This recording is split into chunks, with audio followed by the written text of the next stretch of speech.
Station XL 92.5 FM. All right, welcome in. Thank you for joining us on this Frangie show. Frank on vacation this week. He'll be back on Monday. Hacker kind enough to join us again. JJ here. I'm Hayes Carline. We got lots to get to. Lee Smith is going to join us in our next segment to talk all things golf, the executive director of the Players Championship.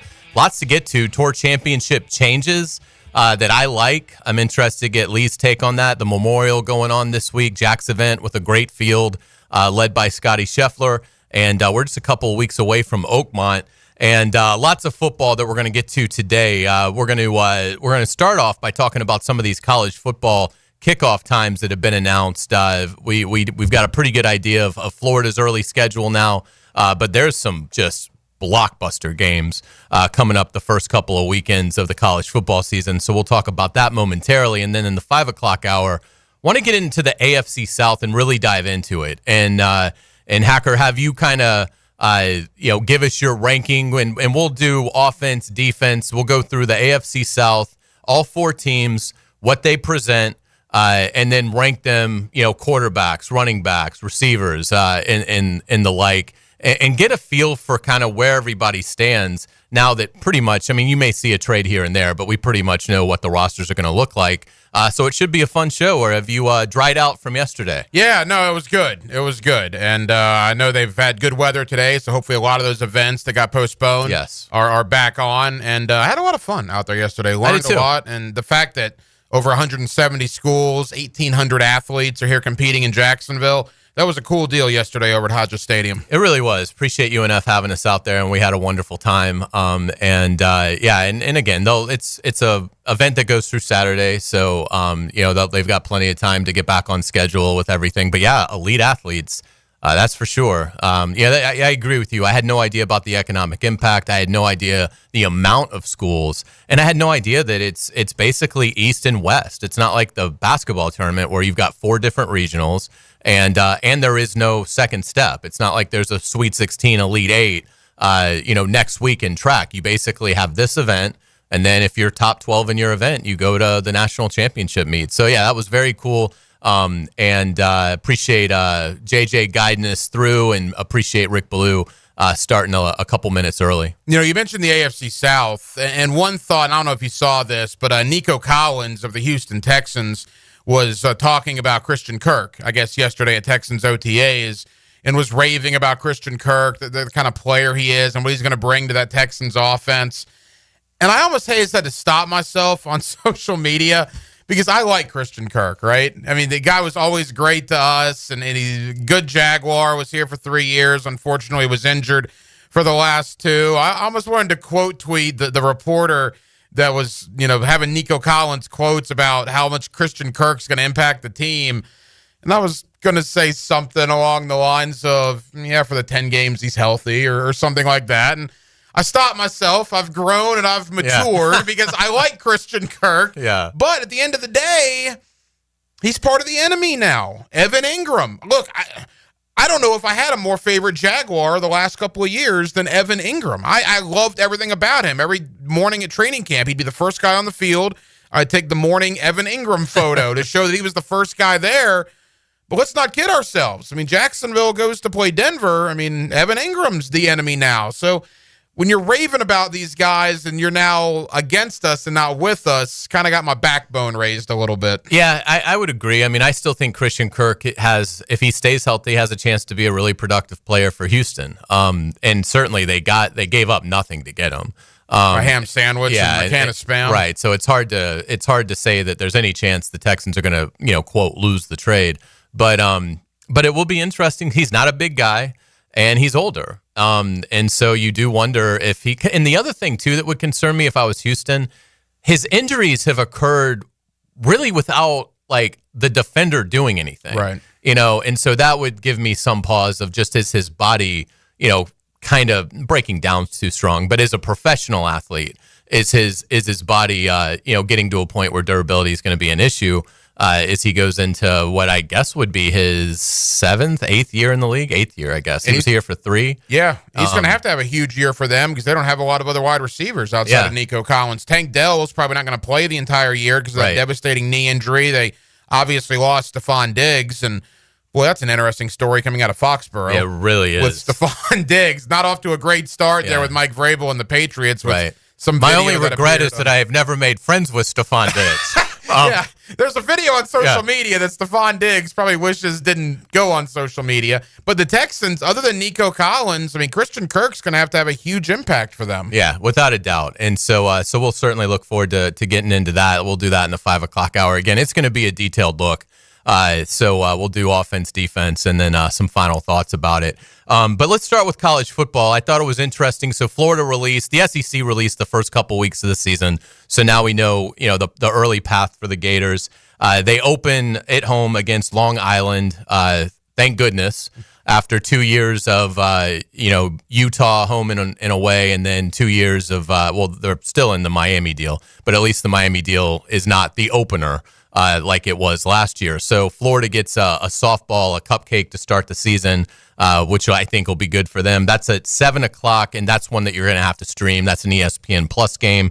Then South Florida, week 2, that's 4:15. That's going to be hot. But again, it's two Florida teams. Yeah. But that will be a very hot kickoff. 4:15. That game on SEC Network, and then the big one, week 3 at LSU. We now know that will be a 7:30 at night game on ABC. Yeah, that sucks. I mean, let's just be honest here. You want to play LSU at 3:30 when you go to Baton Rouge. It's hard enough to go in there at noon Eastern or 3:30 Eastern. The fact that Florida's got to go in there at a Saturday night prime time, you would imagine game day will probably be there since it's on ABC. I mean, that's going to be one of, if not the biggest games in the country. It's an amazing day of college football. ABC's got a triple header. I think Alabama, Wisconsin's the first one.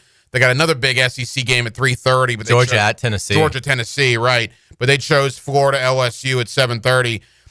And I hate that, by the way. Not just the 7:30 thing. Florida, LSU should not be played in week 3.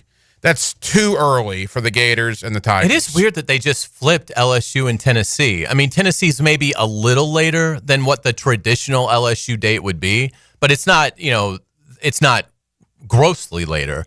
But it is odd that that Florida Tennessee has always been an early season game, and it's almost like they just flip-flopped it, and I have no idea why. I mean, I'm 41. You're a little older than me, but I don't think in either one of our lifetimes Florida's ever opened their SEC slate with LSU. I mean, it's literally the first conference game. It may have been, I want to say, the year that Galen Hall got fired after the game. So what would that have been, 89? Okay. I think Florida's SEC opener was in Baton Rouge, and Arden Krzyzewski walked it off for Florida with a field goal. Arden Krzyzewski. Love Arden Krzyzewski. So that might have been, I can't remember. I think it was early in the year.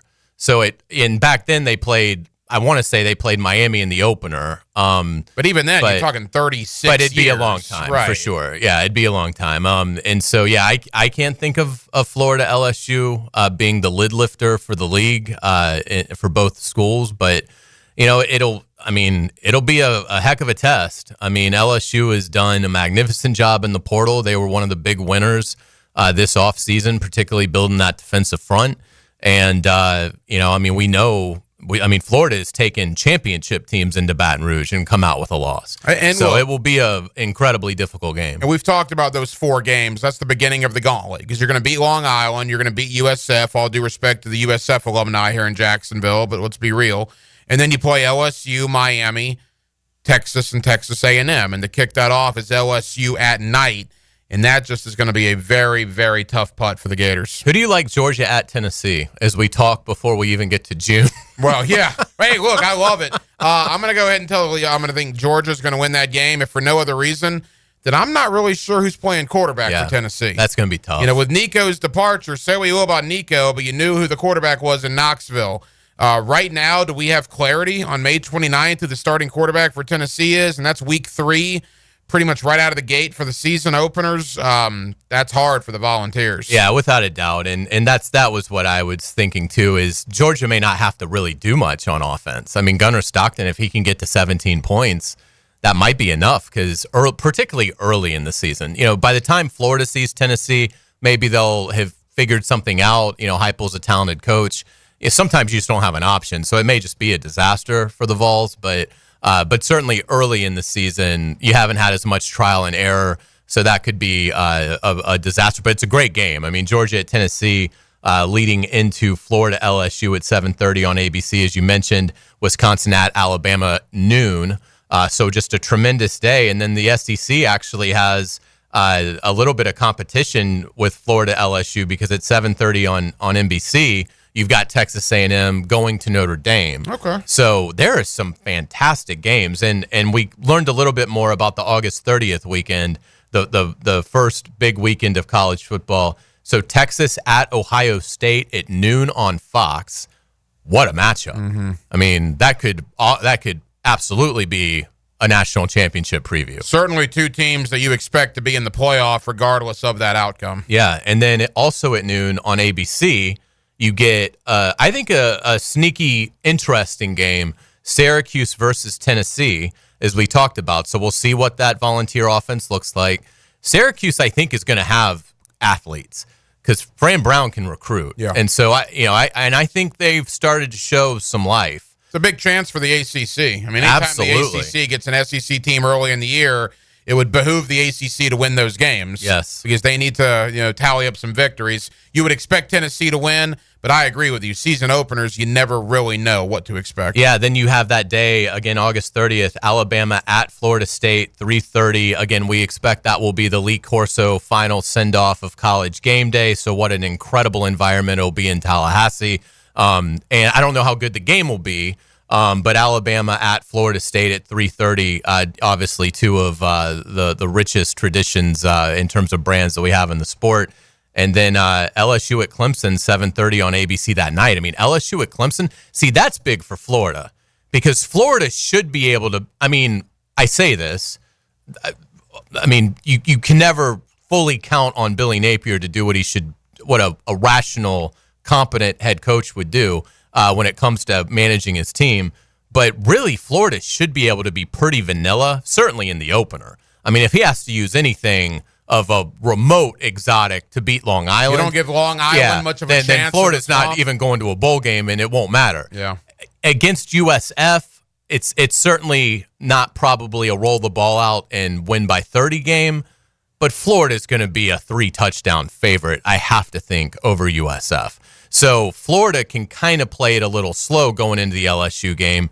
LSU's not going to have that luxury. I mean, if you're opening at Clemson, now again, losing at Clemson, it's not a death sentence to making the playoff if you're LSU, but you've used a mulligan right out of the gate when you haven't even gotten into your conference slate yet. So LSU is going to have to show what they have. And we're 3 months away from the openers. Obviously, there's a lot that can transpire, but the preseason magazines are starting to hit newsstands. I think Athlon's out this week. Lindy's comes out next week. Phil Steele is around July 4th. And when you get these preseason magazines and you talk to these college football folks from around the country, the amount of love coming into the year for the Clemson Tigers is something that we certainly haven't seen since the days of Trevor Lawrence in Clemson.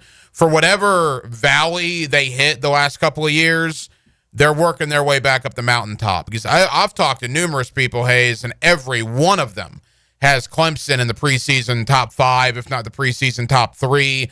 They love Klubnik, the quarterback, what Dabo's done there. That is a tough chore for LSU to go in there on a Saturday night with as good as Clemson is believed to be. Now, again, season openers are unpredictable. Who really knows? But if you're asking me 90 days out, just based on the people I've talked to, I would be borderline stunned if LSU went in there and won that game. Really? Yeah. That's interesting. I would pick LSU today. Yeah, no, give me and I get it. They'll be the underdog for sure. But yeah, I mean, I haven't gotten to a point where I can buy in on Clemson. I'm not a big Klubnik fan. I do wonder if, Dabo Swinney, I mean, it's to his credit, he brought them into the program. But, how much did Deshaun Watson and Trevor Lawrence just solve everything? And there was a ton of talent also around them. So we'll see. I mean, I certainly think Clemson wins the ACC.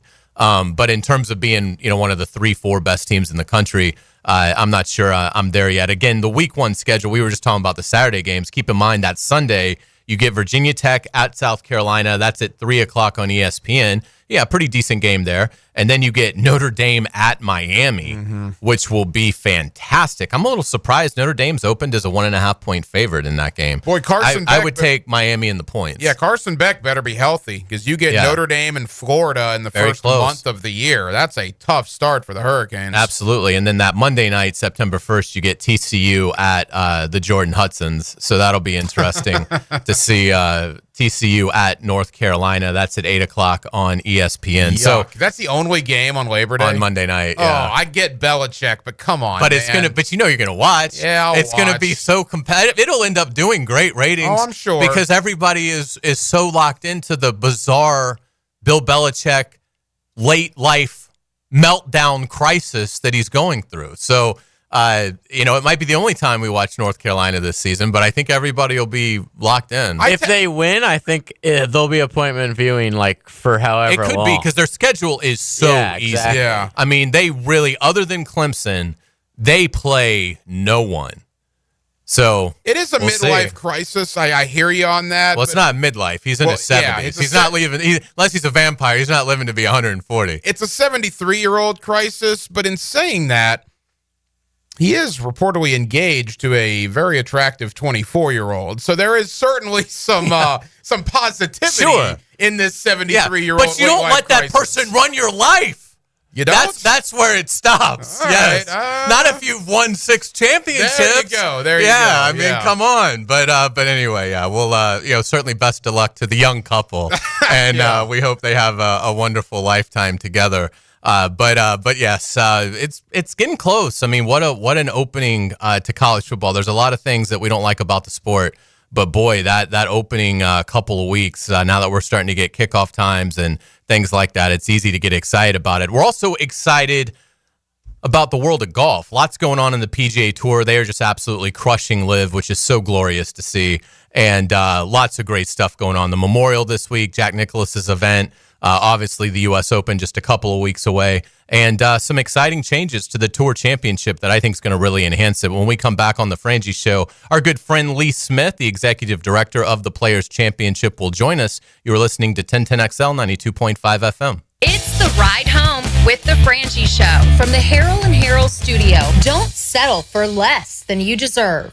A symphony of sweat, grit, and glory. Dive into the action and live the moments. For play-by-play, it's 1010XL. This is Hayes Carline for Atlantic Infinity. If you're shopping for a new ride, you've got to check out Atlantic Infinity. Not only do you get a luxury vehicle, you also get the Atlantic Infinity Promise, free with every new car. That's almost $2,500 in added value just for buying smarter, and you don't have to sweat it out on the lot. Shop in their indoor climate-controlled showroom. It's cool, comfortable, and hassle-free. They're on Atlantic near St. John's Bluff, or browse anytime at AtlanticInfinity.com. I'm Julie Harrell. I grew up here in Jacksonville and have seen our city grow as well as the number of car crashes. If you need help after a crash, choose a law firm with an actual office here. Lawyers you can meet with face-to-face and who specialize in personal injury. At Harrell & Harrell, we've been here for nearly 40 years, developing relationships with local doctors, law enforcement, helping people just like you. If you've been injured in a crash, call Harrell & Harrell. Offices, Jacksonville.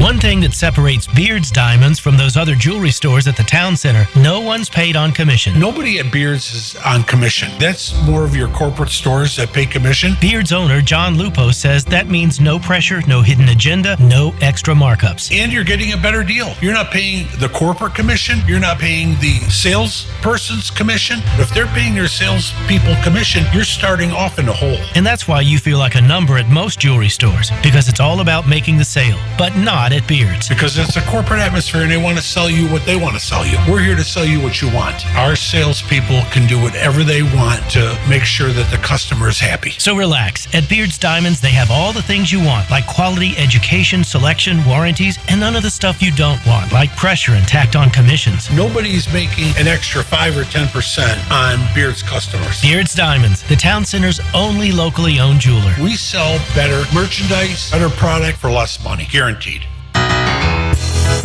David Lane here, and once again, I'm happy to share news of my success with back and knee surgeries at Southeast Orthopedic Specialists. Whatever it is that's bothering you, take it from me. Simply set an appointment today at Southeast Orthopedic Specialists and let them help you get back to normal life. I'm certainly glad I did. Relieve pain and get back to life. Southeast Orthopedic Specialists. It's tune-up time, and Florida Home AC, the official AC partner of the Jaguars, wants to partner with you for a cool summer season. Tune up your AC unit right now so it's running at peak performance when you need it most. Just call 777-4300 and order a tune-up for just $59. Keep your unit humming at optimal level. Log on to FloridaHomeAC.com and take advantage of their savings. Keep cool with Florida Home AC. That's 777-4300. I'm 1010XL's media mogul, Dan Hicken, and before the weekend hits, I break down what to watch and where to be. Catch Musings with the Media Mogul on YouTube and Facebook, provided by Tucker Equipment Rentals in Neptune Beach. At Hurricane Grill and Wings, the wings are fresh, the drinks are cold, and the game is always on. With 30 bold flavors, ice-cold beer, and handcrafted cocktails, there's no better place to kick back and catch every play. Escape the ordinary. Your home for sports is Hurricane Grill and Wings. This is Greg McGarity, President and CEO of the TaxSlayer Gator Bowl. I'm here to share that the Gator Bowl is actually a year-round organization. We're known for the TaxSlayer Gator Bowl football game, which has been a Jacksonville staple for more than 80 years. Off the football field, the Gator Bowl is also host to the annual Florida State baseball game, a champion of local youth through Gator Bowl charities, and a strong networking organization of local individuals and companies through our membership. We're actually looking to grow membership, which is an affordable, fun way for you to get involved and give back to our community. To learn more, visit GatorBowl.com for more information. Okay, for this Cannons of Jacksonville commercial, we need an idea to really come out with a bang. Like having a guy shot out of a cannon. Nah, too messy. In fact, Cannons is known for all your towing needs. So like my car won't start. No. Towing products. Cannons does custom welding fabrication and installation of trailer hitches, goosenecks, tow bars, truck racks. So you might say Cannons is my best shot at finding that inventory in stock? Boom. You said it. Visit cannonsofjacks.com. I'm with Greg from Cycles of Jacksonville. In summertime, it really can stretch out most of the year because we love the warm temperatures here in the Sunshine State. Greg, give them an idea of what Honda has to offer. They are all over the board. They've got Honda scooters, Honda motorcycles, we've got Honda boats, we've got Honda side-by-sides. Whatever you like, we've got it. That means adventure is waiting. That's right, and we're ready for you. In the showroom, you can find all that Honda has to offer on Atlantic near Regency, or check out Cycles of Jacksonville's Facebook page. You waited forever for your new fence. Then, strangers show up. Subcontractors rushing the job. Sent by the company you trusted. Frustrating, right? Superior Fence and Rail promises better. Their professionally trained builders deliver quality you can trust. No subcontractors, no shortcuts. Just the superior craftsmanship your home deserves. When you're on the fence, about a fence, SuperiorFenceandRail.com. It's not too late for a deep spring cleaning on your home. Give my friends at Zero Res a call. Mayhem 3-room special starting at $149, plus the 4th room is free. Visit ZeroResJacksonville.com and tell them 1010XL sent you. Zero Res. 1010XL is presented by Farah & Farah, exclusive injury law firm of the Jacksonville Jaguars. Protecting you and your family. Call 396-5555. Jacksonville. Now, another great guest on the Checkmate Coatings phone line. Hello. Your floor's missing piece. All right, welcome back to the Frangie Show. Frank is on vacation this week. He'll be back on Monday, but Hacker is here. JJ is here. I'm Hayes Carline, and we are pleased to be joined with our good buddy Lee Smith, the executive director of the Players Championship. Lee, how are you doing? I'm doing really well, Hayes. How about yourself today? I mean, while Frank is enjoying, sun and beach and Mai Tais or whatever. He's actually in Rhode Island. Yeah. Yeah, in the Northeast at least. But I mean, I saw a picture I think he posted. It looks fantastic. Oh, it looks great. Yeah, absolutely. Frank missed his calling working for Travel and Leisure because he's great about posting pictures of his vacation. So we always know what he's up to. But yeah, we'll miss him, and we'll look forward to having him back on Monday. But, boy, lots to get to in the world of golf, Lee. I was really excited about the changes that the PGA Tour made to the Tour Championship. I've always enjoyed the event, but it's not only this. I could live with the staggered scoring because I felt like, it made sense to reward the player, but I understand the players wanting to take it out and make it a level playing field from the jump. But the thing that I really liked is making Eastlake as difficult a challenge as they can make it. What did you think about the changes? Yeah, 100%. I think when you sometimes take an organization, maybe as large as this, and sometimes decision making takes a long time. You got to try it here, try it here, try it here. I think it was fantastic of us to be able to listen to the players and listen to the fans, and say, hey, what do you want the season-ending tournament to be?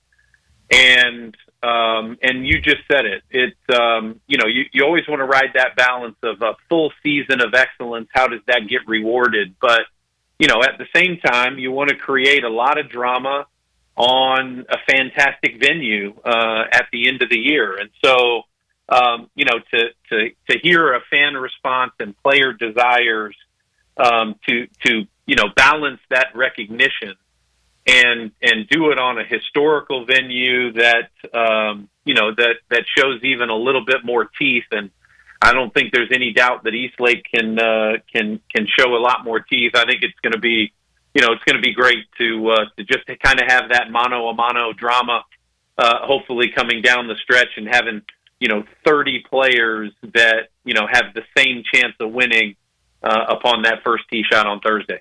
Lee, you kind of just addressed this, but I'm going to ask it anyway. Golf is such a historical game, but there's so many golf fans that are purists out there.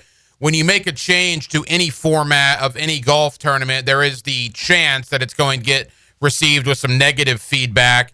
Has there been any of that to this point?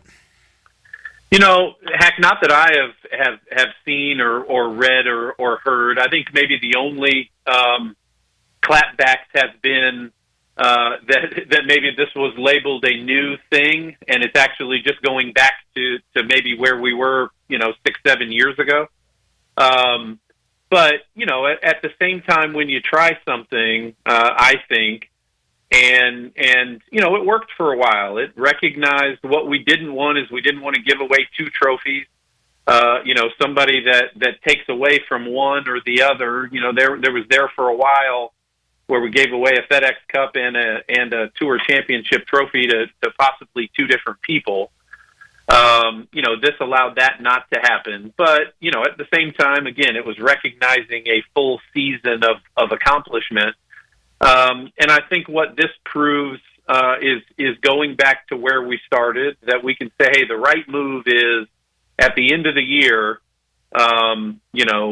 after a Players' Championship and 4 major championships throughout the season, the Tour Championship and its 30 qualifiers becomes not only the hardest championship to qualify for, but the most difficult to win. At the end of the day, amongst 30 players on a fantastic venue. So I think just some of the naysayers of, hey, we're going back to where we were 6-7 years ago, but at the same time, certainly going to be the best for the tour, the best for the players, and the best for the event. Lee, a phenomenal event going on right now, the Memorial Jacks event in Dublin, Ohio. What does this event mean to you? And give us a sense of how difficult the course can be for these players. They're doing the guys at the top have played very well. Ben Griffin 7 under today, 65. Morikawa, Homa, Lowry right there at the top. So certainly there is scoring to be had for the guys that are playing well, but a guy like Justin Thomas 8 over through 12. So certainly it also has its pitfalls. How would you describe the course that Jack built there? Yeah, another one of those that's kind of in the Quail Hollow vein of just really a fantastic property, a big ballpark, as we would say, and one of those that was built to host championships of this size. Obviously, it hosted the President's Cup a few years ago as well, and this is the 50th playing of the Memorial. And obviously to have one of the best players, if not the best of all time, in Jack Nicklaus, hosting and really being intimately involved in the tournament. this golf course can play really hard. And I think one thing for listeners to realize is you look at a guy like Ben Griffin up at the top. Last week he won on a golf course with Bermuda grass, totally different types of greens and firm and, you name it, and then flies up to Ohio and is now playing on overseeded or bent grass, probably not overseeded, but bent grass, everything a little bit softer. And his game travels from one to the other. It's like playing a home game and then a road game. Sometimes shooting doesn't travel that well, but I think it's an impressive run that he's on. Certainly winning the team event and playing so well now, but this golf course can jump up and bite you. Obviously, you mentioned Justin Thomas and the struggles that he's having this year, but if I remember right, I think a few years ago this was one of his downfall areas as well, when he had tough press conference afterwards with shooting some high numbers. So it's one that if you get it going crooked, it can jump up and bite you for sure. Lee Smith, the executive director of the Players, with us here on 1010XL in Jacksonville. We spent so much time talking about Scotty Scheffler, Rory McIlroy. Let's talk about Colin Morikawa. He's 2 shots back this week after an opening round 67 today. How would you assess Morikawa's game, where it is heading into the summer months? Yeah, I would say he's right there, Hack. He, has obviously shown some flashes, has been in contention coming down the stretch on some hard golf courses, has put a couple of rounds together in some majors, but just hasn't put it completely together for 4 days on a venue of this type in a tournament of this magnitude. I could really see him coming in, especially playing a good first round, to have a lot of confidence in obviously trying to close this one out, but then really springboarding him into what is a couple of more signature events or another signature event and a major that's coming up here in June, and then obviously heading into the playoffs. So he would be certainly somebody that can play well and can win on difficult golf courses. Doesn't have to shoot low to do it, and can get it done in a multitude of ways. And being one of the best iron players that there is, I think he gets that putter going a little bit and hitting some more fairways. He can be very dangerous on any track. Scotty Scheffler is 1 under through 12, and was sound last week. Played well. I think he had a top 10 or right in there. Do you like how Scheffler is trending? I mean, it's almost. He almost never shows any weaknesses. But do you like him this week? And do you like his form as we get closer to the U.S. Open? Yeah, how can you not? Yeah. Hayes, he just he's number one player in the world for a reason. Obviously, proved it. Around the PGA and just continues to play well on difficult golf courses, on strong fields, and I think there's no doubt he could probably disappear for 2 months, and whatever tournament he showed up to in 60 days, he would be the favorite or one of the favorites. And so certainly heading into Oakmont and the U.S. Open, I can't imagine him, not being the overall favorite, just in the fact that, he gained so many strokes and is high on the rankings list of all of the statistical categories, starting with gaining strokes off the tee, gaining strokes into the green, and now he's gaining strokes on the field putting, as well as the short game. I mean, he's going to be the favorite wherever he tees it up. Yeah, absolutely. Lee, we'll get you out on this. We're starting to see some, videos from Oakmont with that rough looking pretty diabolical. Have you heard anything in terms of expectations for the course setup that the USGA will have awaiting these players at Oakmont? Yeah, I'm always a little skeptical of seeing those pictures and all those types of things. I feel like I've gone down this trap before, Hayes, of that showing how long the rough is and going, they're not even going to be able to get it out, and all of a sudden, somebody shoots 6 under on day one, or or some rain falls on Wednesday and softens up the greens. A lot of things can happen between now and then. This I would say, though, the U.S. Open and the USGA, who sets that up, obviously always sets it up, in a way, even not just after or not just in preparing for the tournament to start, but even having optionality or after round one and after round two as they see how scoring. And they're one of those organizations, whether you agree with it or don't, that tends to look at even par as their measuring stick. They look at that as somebody that shoots under par as not conquering the golf course, but playing really, really well that particular week. So, I can only imagine that from what you see on the pictures, that at the end of the week, that anybody under par is going to have a chance to win, just based on not only how they set it up ahead of time, but also how they can make some alterations throughout the week based on scoring. Yeah, absolutely. Great stuff, Lee. We really appreciate it. We'll look forward to talking with you again next week, and we'll certainly enjoy seeing what happens at the Memorial. Should be some outstanding golf. You got it. Have a great one, guys. All right, thanks so much. Lee Smith, Executive Director of the Players Championship. We always really enjoy his insights on the game, and it's going to be a lot of fun. I can't wait. That U.S. Open, that's great anyway. Father's Day weekend, big-time lock-in. Love the U.S. Open. One of my favorite golf tournaments, probably after the Players and the Masters. I think some people are Masters people. Some people are U.S. Open people. Yeah, I'm more Masters than U.S. Open, but I love them both. I agree. I'm more Masters than U.S. Open because I like to see the golfers sweat a little bit. Yeah. I don't need a +2 or a +3 winning a tournament, but I also don't need 19 under winning a tournament. And I think the U.S. Open gives you that nice mix of, 3, 4, 5 under, usually gets it done in most instances. Yeah. And I kind of like the golf course fighting back from time to time. Yeah, absolutely. It's going to be a lot of fun. When we come back on the Frangie Show, we're going to get it to college football. I am going to advocate for a massive change in the sport involving the SEC and the Big Ten. You were listening to the Frangie Show on 1010XL.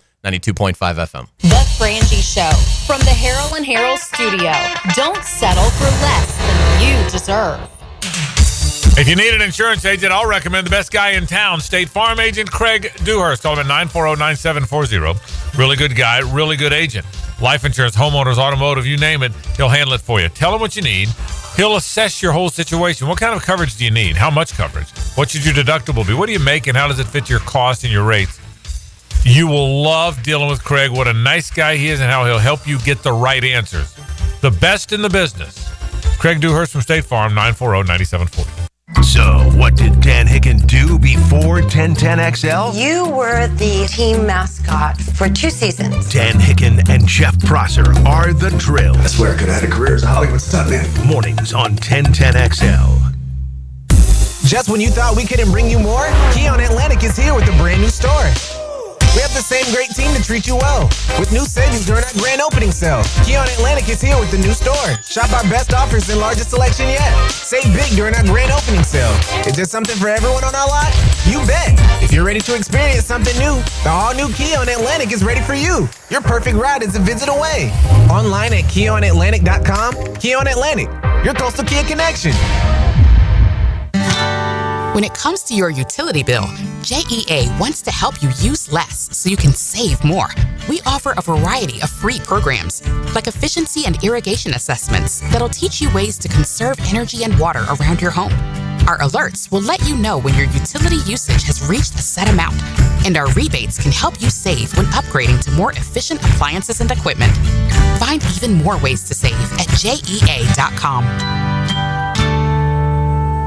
DivorceMenOnly.com. This is Kenny Lay of Kenny Lay & Associates. Our firm specializes in representing men in family law. That's all we do. That's our only focus. We can help with all of your family law needs, such as divorce, custody, alimony, and child support. For over a decade, we have helped thousands of men with these types of issues. We even have an appellate division ready to challenge a judge's ruling. If you need a family law attorney, go to DivorceMenOnly.com. DivorceMenOnly.com.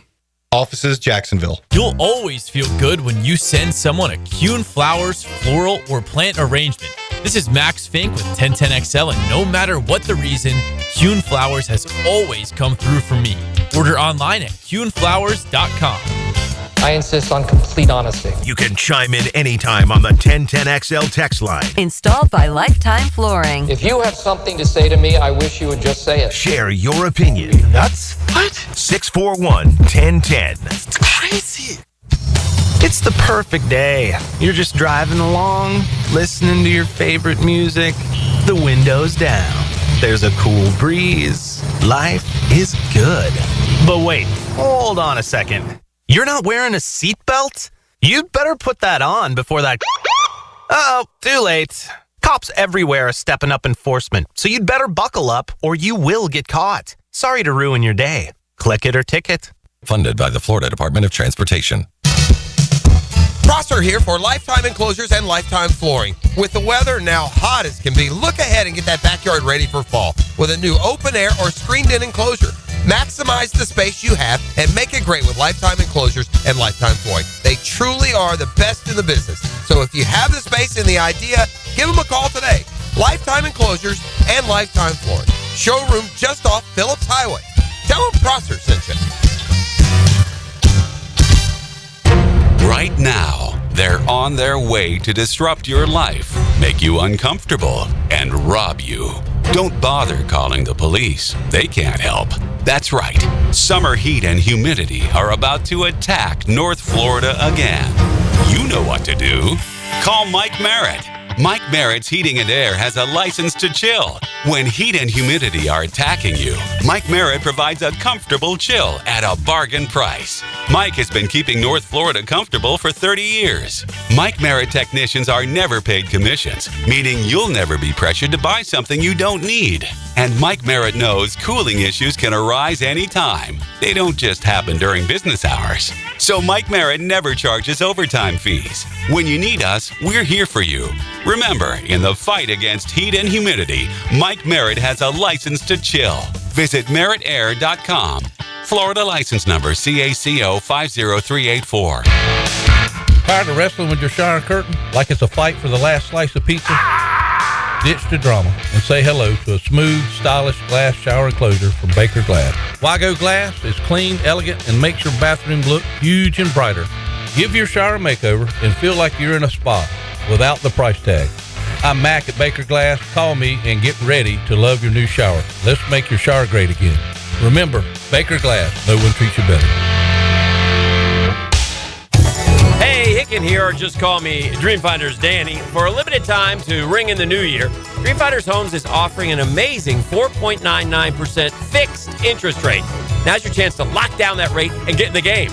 You heard me right. It's 4.99 fixed interest rate on select move-in ready homes. Visit dreamfindershomes.com for sales event information and get in the game. Interest rate available on select move-in ready homes. Restrictions and limitations apply. Go to dreamfindershomes.com for more details. You've got a lot on your plate. The last thing you need is car trouble. At Maxie's Mechanics, we help you keep your cars, trucks, and SUVs running safely. Visit MaxieAutoRepair.com today for honest service, reliable repairs, and peace of mind for you and your family.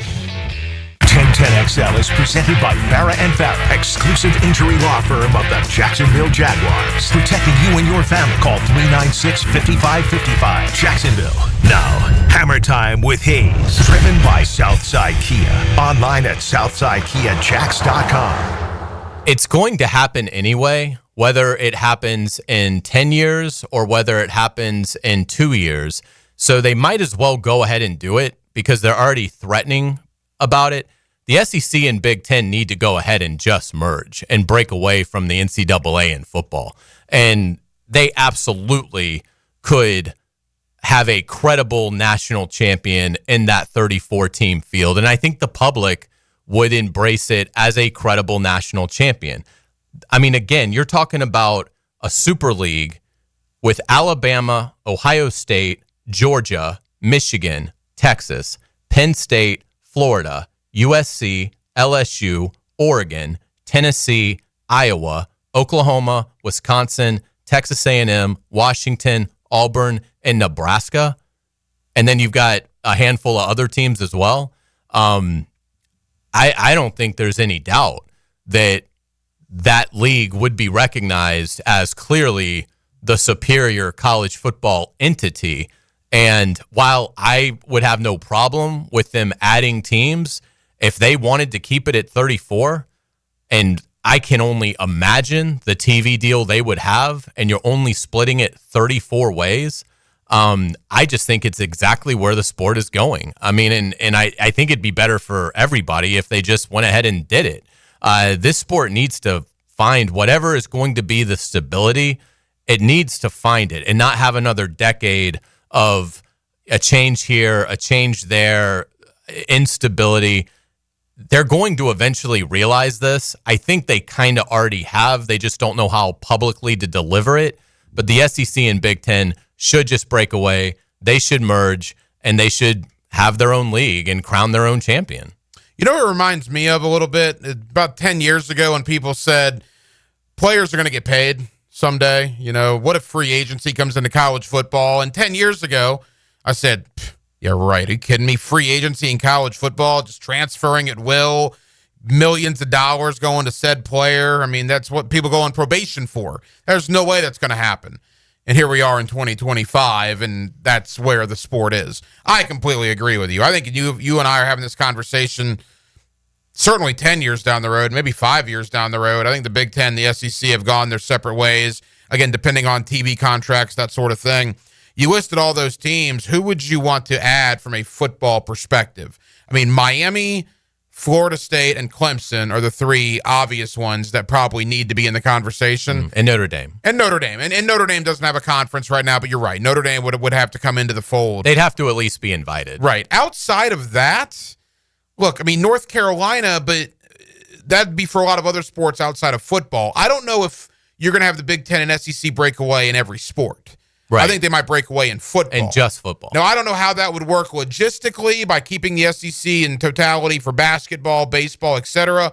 But I think I see a situation where football only, at some point, those 30, 40 teams, whatever, do become their own entity. Yeah, and again, there will be downside to it, but there's been downside to everything that's happened in this sport for several years now, to your point.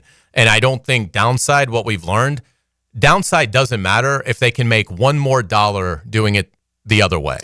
And not only will they make one more dollar doing it this way, I mean, you're talking about these schools making hundreds of millions of dollars more by having a TV deal that will be, I mean, every bit as lucrative as the deals that they're signing now.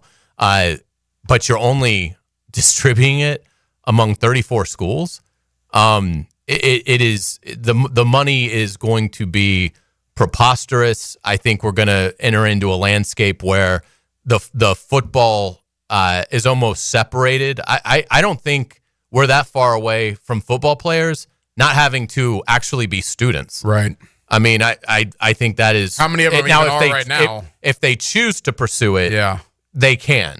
And it will be there for them. But I don't think it will be, like now it is, you got to have something. You can't just not be enrolled. Right. I mean, you're enrolled. Yeah, right. Yes. I mean, how much are they really, worried about attendance? How many and ballroom their grades? dancing classes are they taking? But they still have to go through the motions. Right. And my point is, I'm not sure even that's going to be, and look, that may be better for the enterprise. It may be better on the academic side for the university, not to have to worry about it. But it has just gotten to be, there is so much money, and it's clear the SEC and Big Ten view themselves differently than they view the vast majority of the other D1 schools. I do think they would take, to your point, Notre Dame, Clemson, Florida State, Miami, and they should take them. But I don't think they have to. I think if they decided, that's too complicated, that would open us up to lawsuits from those other leagues. We are simply going to take our league, the teams we currently have in our conference and this other conference, and we're going to merge and break away. And with everything being such a legal battle in college athletics right now, they may just not want to put up with the lawsuit. They may just say, we'd love to have these teams, but we're not going to enter into the litigation to add them. So we're just going to go. I mean, what do you think? Do you think the public would accept a national champion from just that SEC and Big Ten entity? Oh, I think if you're an SEC fan or a Big Ten fan, you would. Now, I think the Big 12 fans and the ACC fans, those that exist, would obviously have issue with it. Look, I'm a huge college football fan. You are a huge college football fan. I would imagine the overwhelming majority of people listening to us right now in the good city of Jacksonville are college football fans, because that's why they're listening to 1010XL. So having said that, I am tolerating what's going on in college football. I'm almost putting up with it. I can't say that I'm happy where the sport has gone. I don't like it when guys can play for 3 or 4 different schools in 4 years. I think that's ridiculous. I think you should be able to transfer one time. And after you transfer one time, then if you want to transfer again, that means you got to sit out a year. I do not like the fact that you got guy plays at school A and then goes to school B and then goes to school C. That, to me, is not where I wanted the sport to go. The NIL aspect of things, look, do I think players deserve to be paid? Sure. Did I think $4 million in Ferraris and Lexuses and whatever you want?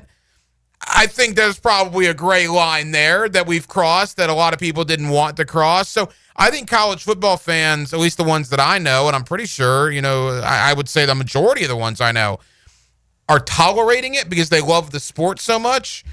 But what NIL has done, what the transfer portal has done, quite frankly, what conference realignment has done, if you were to tell college football fans 20 years ago what the sport is now, they would have laughed at you. They would have said, no way, I want that. Where will the sport be 20 years from now is maybe the scary part. Well, and I think the other benefit to your point about the portal, the other benefit of the SEC and Big Ten splitting away is they can collectively bargain with the players, because they can just basically say, look, if you want to be a part of this, you have to sign. Their cap's going to be gigantic. So they're going to get every player in the country that's going to be in the SEC, Big Ten, whatever they call the Super League. Because the cap is going to be just absurd. But with that, they are going to collectively bargain to where there is no portal. You could probably be traded.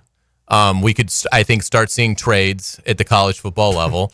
And again, that sounds crazy. Yeah. But 10 years ago, right, free agency in college and NIL sounded crazy. Right. So who really knows? It will be a professional entity. It will be a professional model. And again, I think with that, it will be, if you sign with Georgia at a high school, you are signing a 3-year contract and you are with Georgia. Now, if Georgia wants to move off of you, then they could trade you, or maybe at that point they could release you like in the NFL, but you will be under team control. And that's what you're signing up for, for the gargantuan dollars that you will be paid in this league. And so from that standpoint, I think it would eliminate the portal, and I think it would eliminate, the money would be so crazy across the board that it would be parity. I mean, really in this setup, Vanderbilt would have the same chance of success as Alabama, because they both would have, let's say, $60 million to spend on their football roster. And again, yes, there will be players that will choose the traditional good brand, or maybe feel a special connection to a coach, or, hey, the depth chart is great. I can get on the field easier here. But we know from covering the NFL how this works. These players out of high school, or players that are transferring, that can transfer in if they're playing at a school that's not in the Super League. I mean, I think in that point, I think the portal will be one way. I think you can come, you can join the Super League out of the portal, but you can't leave unless the school releases you to go to a school outside of the Super League. I think that's where it's going to head, and I think it will be collectively bargained that way. So there will be, the whole purpose of doing it is so that these guys do not have to spend any more money on litigation, or limit it as much as they can. Because right now, for the last 3 or 4 years, these schools have collectively spent millions on legal fees trying to figure out the climate, and there's no end to it. The House settlement, even if it gets approved, is going to immediately be challenged on all fronts legally. And so I think the only way to solve it, if you're the SEC and the Big Ten and you have the luxury of these brands and these fan bases, is to break away. I mean, this might be the old 41-year-old guy, get off my lawn moment here, but there was something nice back in the day when a young man committed to your school out of high school, and you knew he was going to be there for the next 3 or 4 years. You could learn about him. You could, root for him for year after year after year. Now you got some schools literally that switch out 50 players every offseason. I mean, there are some Power 4 schools here that 50 guys that were on their roster in January are now gone, and 50 new guys are now in, over half the roster. It's absolutely crazy what this sport has become. And again, because I love it so much, you just kind of put up with it. But I don't like the direction some of it is heading. And what you're saying, I don't disagree with at all. I think that's very likely that some, if not all, of what you said might literally happen. Do I like the sound of it? Not really. But I've learned enough in the last 5 years to know that it doesn't matter what we like. It's about the almighty dollar. And if they make money, they're going to find a way to change the sport. And I agree that the sport will look drastically different 5-10 years from now than it does today. Yeah, good thoughts. When we come back, we're going to get to the Jaguars. We haven't talked a lot about the Jags yet, but we are going to do that in our second hour, really all throughout, because we're going to go through the AFC South. And we're going to go position by position and really start breaking down what the Jaguars, Texans, Colts, and Titans have, and giving our rankings on where these positions are, and really taking a look. Maybe something will surprise us. Maybe a team will be a little stronger than what we believe. Maybe a team will be a little weaker than what we believe. You're listening to The Frangie Show on 1010XL, 92.5 FM. It's the ride home with The Frangie Show. From the Harold and Harold studio, don't settle for less than you deserve. He calls himself the truth teller. Find out why. As far back as I can remember, I always wanted to be a gangster. Go into the night, every night, with Rick Ballou. Keep your friends close, but your enemies close. On 1010XL. Prosser here. Get those boats ready for the Dailies Old School Kingfish Shootout presented by Yellowfin. It's Saturday, June 14th in St. Augustine. The entry fee, only $250 if you register by May 31st at oldschoolkingfish.com. The grand prize, a Yellowfin bay boat worth $125,000 and with limited boundaries, no bait buying, and no checkout. It is seriously old school. That's why it's the Old School Kingfish Shootout. A reason this is one of the most popular fishing tournaments. Go to oldschoolkingfish.com. Here's Linda Beaver. Mayday, mayday, mayday. Come in, Linda. Over. We've got a sea of new vehicles and they're priced so low they're rocking the boat. Come check out our biggest selection of inventory with prices that don't break the bank and our wow ya experience that will ensure smooth sailing for your next car purchase. Plus, take advantage of our peace of mind warranties, transparent pricing to provide you with a peace of mind. You better beat the surge and head to the all-new Beaver Toyota or Chevrolet for the car buying experience you deserve. Duck Rooter is a proud partner of the Jacksonville Jaguars. When you need help with any plumbing, septic, or AC issue, just give us a call and relax. We'll send one of our first-round draft picks to tackle your problems today. DuckDuckRooter.com. That's DuckDuckRooter.com. I'm with Greg from Cycles of Jacksonville, and Triumph has branched off from on-road to off-road. Give us the latest on what they've got. They've got the 250 and the 450. Rick Carmichael designed these bikes himself, and they are bad to the bone. So you're talking about a really cool effect from a bike off-road that Triumph had on-road forever. It is, and it's out there winning races, and it is fun to ride. Check it out, Cycles of Jacksonville, their showroom on Atlantic near Regency, or online on their Facebook page. Mia O'Brien. Don't I know you from somewhere? On Helmets and Heels, noon to 2. I swear to you, I know her. Then there's the 1010XL video and social media channels. I would know her voice anywhere. All Things Mia is driven by Arlington Toyota. On 1010XL. The restaurant of the day is the Great Greek Mediterranean Grill. Get the 2 for you deal. Avgolimino soup, dolmades, tzatziki with a Great Greek gyro, falafel pita, or Great Greek rice bowl for just $15. The Great Greek Mediterranean Grill off 210 and St. John's Parkway. Rick Ballou for Coy Dental. That's right, Carlson Dental is now Coy Dental. Dr. Lee has been practicing there for 9 years, has purchased the company. The Coy Dental team still has the same great dentists and staff. And remember, if you get nervous visiting a dentist, don't. There's never a problem at Coy Dental. With light sedation for cleaning, then deep sedation for all your restorative needs. Coy Dental, 2 locations in Jacksonville. Prosser here. Spring has sprung, and it's a great time to sell your house, but only if you have the very best on your side, and those very best are Chad and Sandy Newman. Spring selling season's here. Rates are down. Activity's up.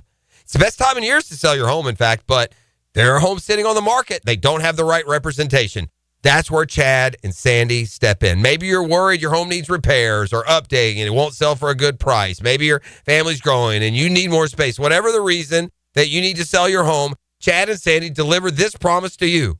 Chad and Sandy guarantee your home sold at an agreed-upon price and deadline, or they will buy it. Sounds pretty hassle-free to me.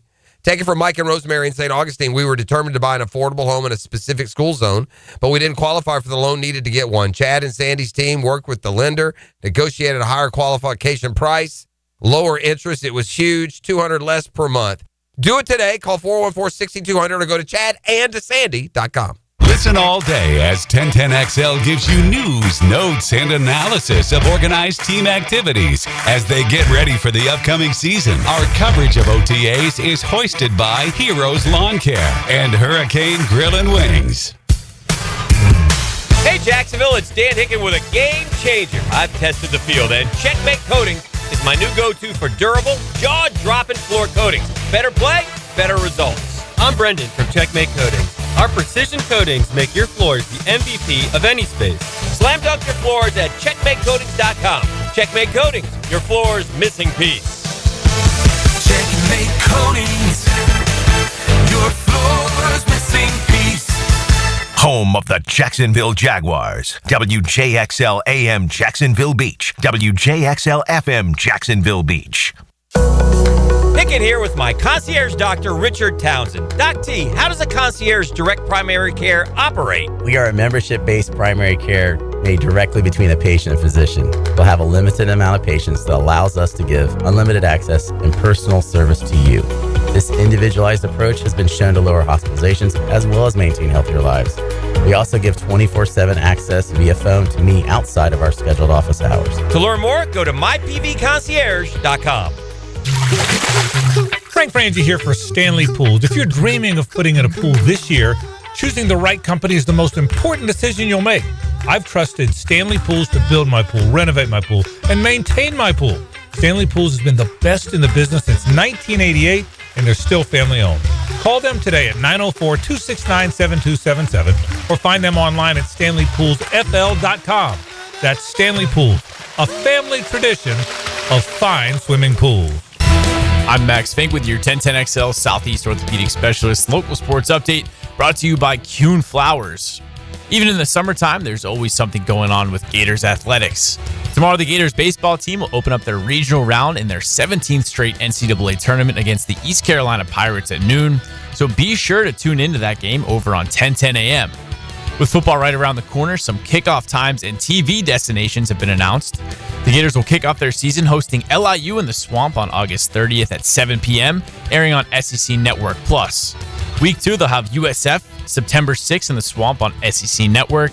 Then week 3, they're at LSU September 13th at 7 p.m. on ABC.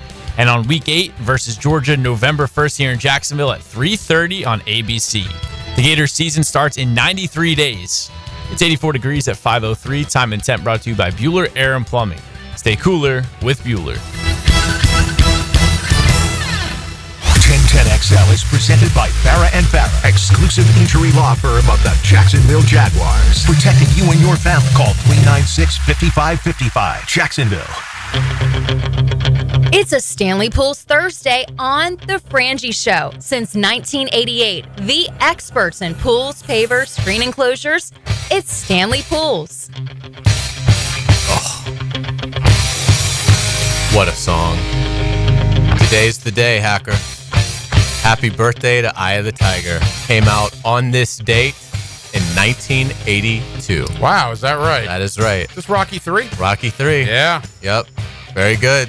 This inspired him to give Clubber Lang the beating. This is still one of the best movie themes ever written. Oh, man. Yeah, no doubt. And yeah, and Rocky 3, a fantastic movie. So this was only made for the movie. Correct. I did not know that. Yeah. Yeah, how about that? when they used to do stuff like when movies were a thing. Correct. In the 1980s, like the soundtrack was a big deal. It was also that way in the horror genre in the 80s. And for TV shows. Yeah, like every show had their theme song. That's right. You would have like in horror, you would have like a heavy metal band pair up with a Nightmare on Elm Street. So like Nightmare on Elm Street 3, Dream Warriors, you have a song by Dawkins.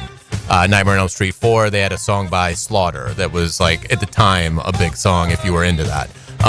But yeah, I mean, in Rocky, you had Eye of the Tiger was gigantic, and I think you can make a case it remains on the Mount Rushmore of best movie theme. Not only did this inspire Rocky to beat Clubber Lang, but I would be lying to you if this wasn't on the iPod Shuffle.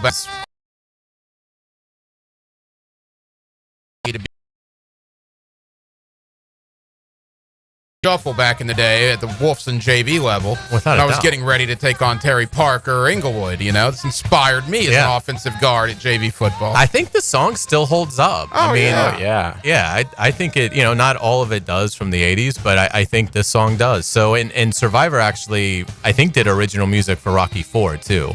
Nothing that caught on like this. I think they had like Burning Heart, something like that.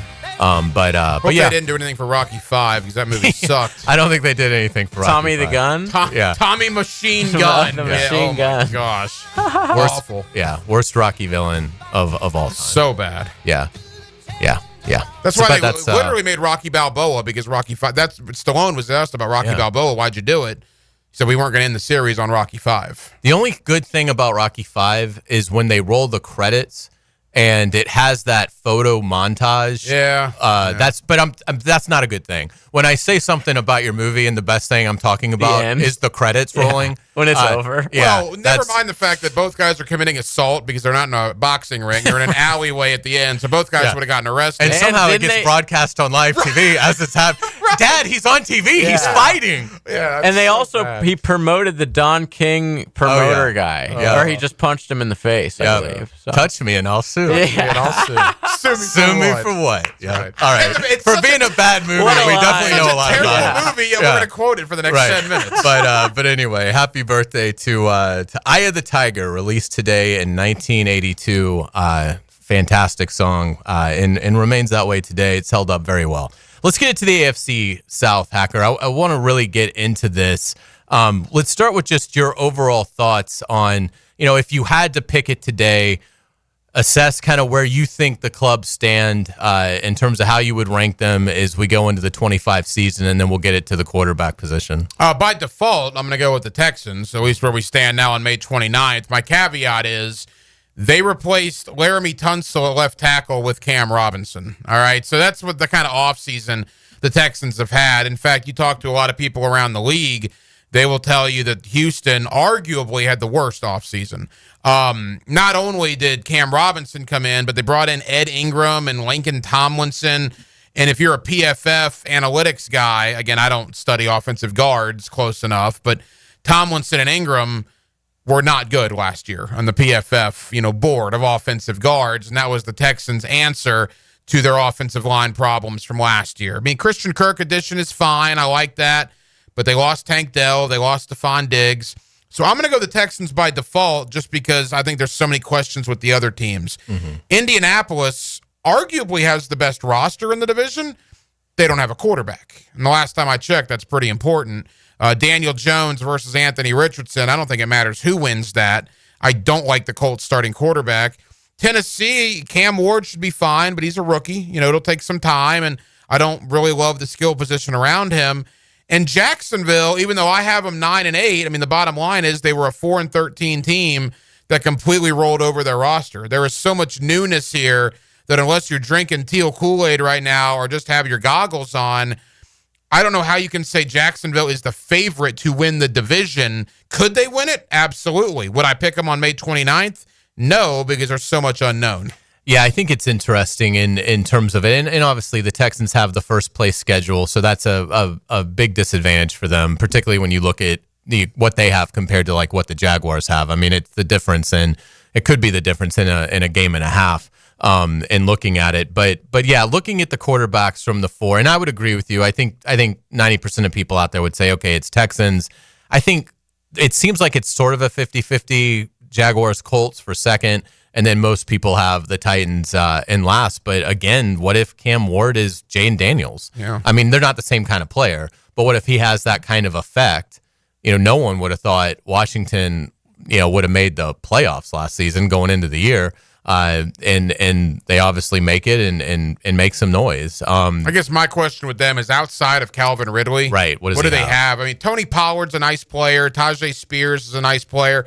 Their offensive line was putrid. They tried to do something about that, brought in some veterans. I agree. Cam Ward could have a nice impact. If I'm a Titans fan, I'm concerned outside of Ridley who's going to score points. Yeah, and I think that's incredibly fair. What do you think about C.J. Stroud as he goes into year 3? Incredible rookie season in which he threw 23 touchdowns to only 5 interceptions, was incredibly decisive, made some plays when it mattered most in terms of playing at a very clutch level as a rookie. But then that sophomore slump really hit hard. Only had 20 touchdowns and 12 picks last year. So you go from being plus 18 as a rookie to plus 8. Was the blip his rookie year or was it last year in your opinion? I think we'll find out pretty quick in 2025. It's a big question. And look, this time last year, you talk about C.J. Stroud versus Bryce Young. That was laughable. C.J. Stroud was way better. I still have Stroud better than Bryce Young. It's not laughable anymore. I mean, you could argue in December last year, Bryce Young was every bit as good as C.J. Stroud. So Bryce Young appears to be ascending in Carolina, where C.J. Stroud, at least in year 2, kind of, tilted off a little bit. I like Stroud. I think he's overrated just because, for whatever reason, people built him up so much after his rookie year that he was destined to come back to the pack a little bit, but I think you made a good point. Is C.J. Stroud the guy we saw in 2023, or is he the guy we saw in 2024? I think 2025 will go a long way into telling us that. Yeah, so would you have Stroud 1 in this division at the quarterback position, or would you make an argument for Trevor? I mean, would I make if you're asking me if I can have either C.J. Stroud or Trevor Lawrence right now, well, that's tough. I might go Trevor Lawrence. I would take Trevor Lawrence. I might go Trevor Lawrence.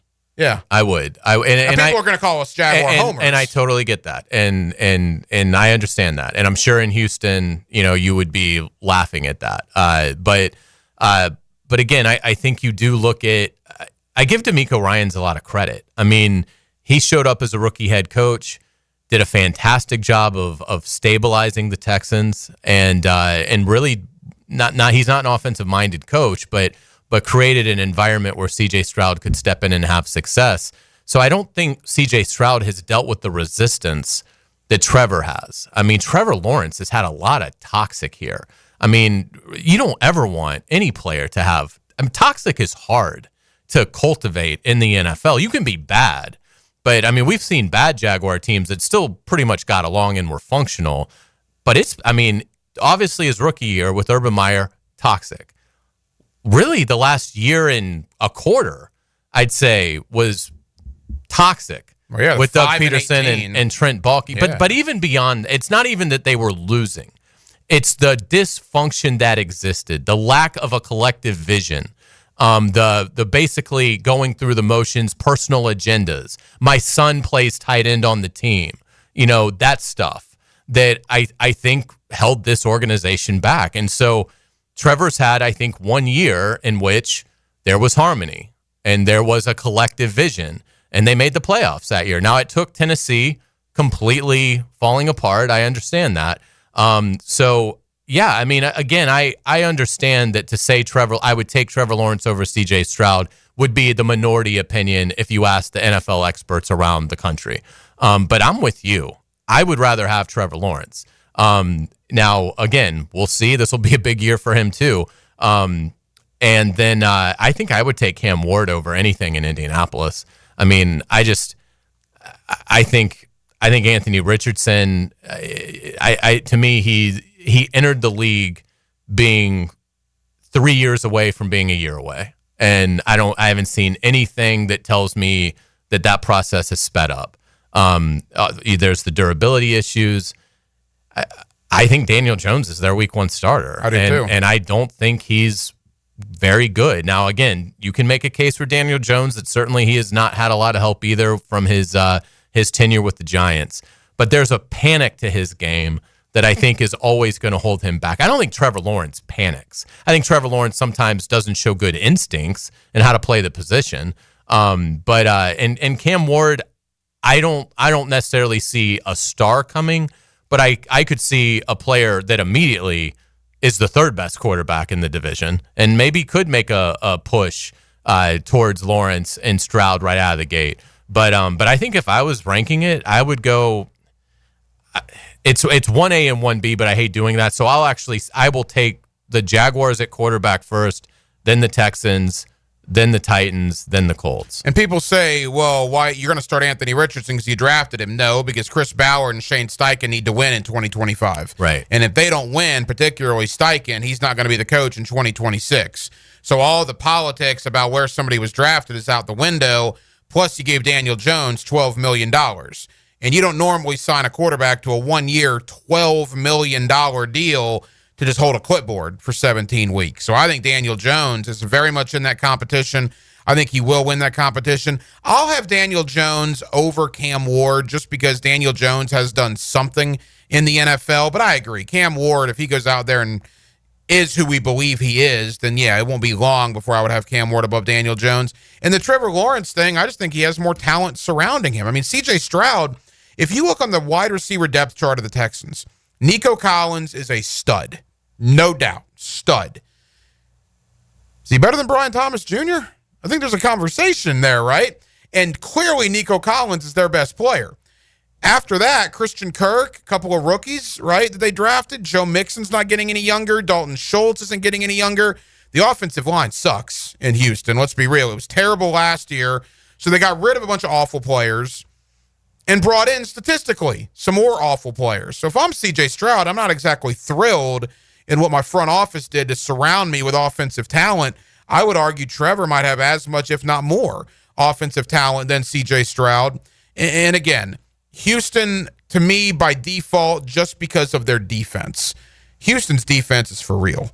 I mean, if you look on paper, the Texans should be very, very good defensively, which will help offset if Stroud struggles. A good defense is a very good thing to have for a poor offense. But without a doubt, when we come back, we'll continue to go through this. Want to get to a lot of positions. Where does Brian Thomas Jr. rank on our list in the receiving core, the running back groups, and defensively? You're listening to The Frangie Show on 1010XL 92.5 FM. The Frangie Show from the Harrell and Harrell studio. Don't settle for less than you deserve. Your radio highlight reel. Caught for the touchdown. 1010XL, home of the Jacksonville Jaguars. Hi, folks. I'm Frank Frangie. If you have a sweet tooth like me, the sweetest desserts in town come from Spoonful Bakery. Spoonful is an online bakery. They deliver boxes of assorted desserts right to your home or office.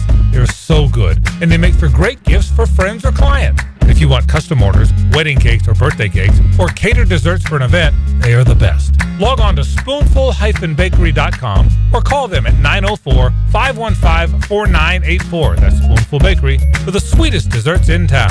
Are you ready to step up to luxury? Check out the power of our exciting 2025 lineup, including the Lyric, IQ, Optique, and the stunning Vistique. With over 15 electric Cadillacs in stock and more on the way, it's the perfect time to trade in your Tesla and embrace luxury with a twist. At Randy Marion, there are no tariffs. Visit Randy Marion Cadillac on Southside Boulevard, Jacksonville, and see why our electric lineup turns heads. Don't miss out. Drive Cadillac, electric or gas. We have both. Plus tax tag title $9.99 admin fee and resistol on approved credit.